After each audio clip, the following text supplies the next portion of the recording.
Throughout this PSA, you will be learning about the type of autism known as Rett syndrome and how it affects the lives of many children all over the world. We will also be teaching you about how you can help these children and improve their quality of life and the quality of life for people around them, such as their family. Rett syndrome is a neurological condition found exclusively in girls. Rett syndrome is a rare mutation of the MECP2 gene. This condition isn't passed down genetically, but 1% of the gene are passed down from parent to child.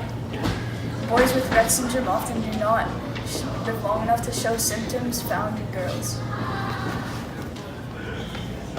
Hey kids, you know how to help people that are affected by Rett syndrome?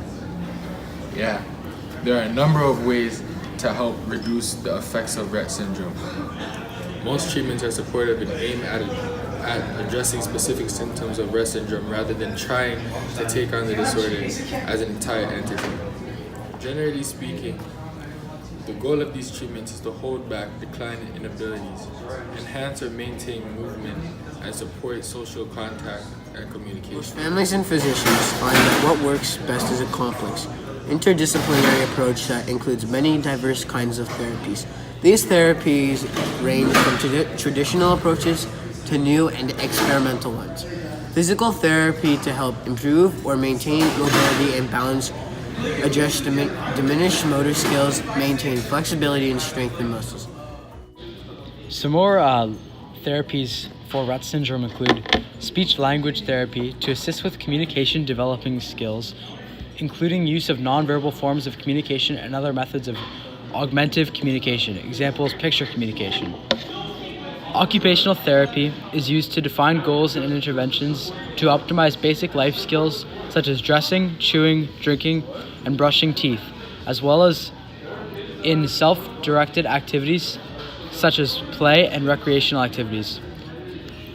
Furthermore, OT can give girls with Rett syndrome greater control over their involuntary movements and improve purposeful hand movements, while also preventing their hands from contracting, as this is one thing that people with Rett syndrome often struggle with.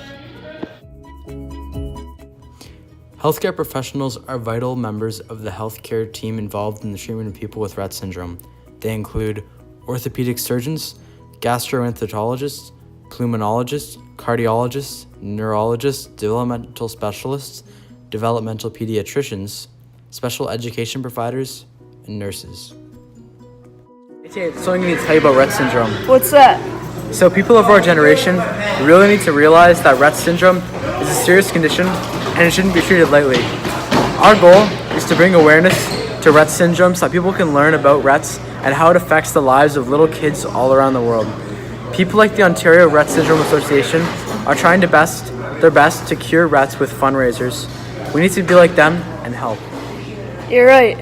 Rett's affects almost everything in a normal person's life, from their speech to their hands and their ability to eat. Living with Rett's is extremely difficult, and it is even harder to have a loved one affected and see them struggle. Now that you've heard about Rett syndrome and what causes it and some of the symptoms, you're probably wondering how it relates to our book. Now, Christopher has a different kind of autism called Asperger's syndrome. Children with Asperger's often struggle a lot more with social skills and how to act around other people. This is very different from Rett's because children with Rett's have a much harder time with simply eating, breathing, or keeping their hands steady.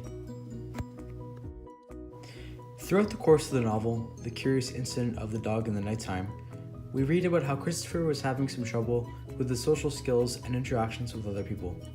These situations would have been completely different if Christopher had Rett syndrome.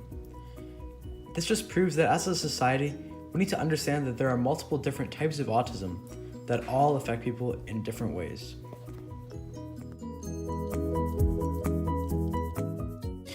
Here are some examples of children that are affected by Rett syndrome. You can see their struggles and the kind of things they have to go through in their everyday life.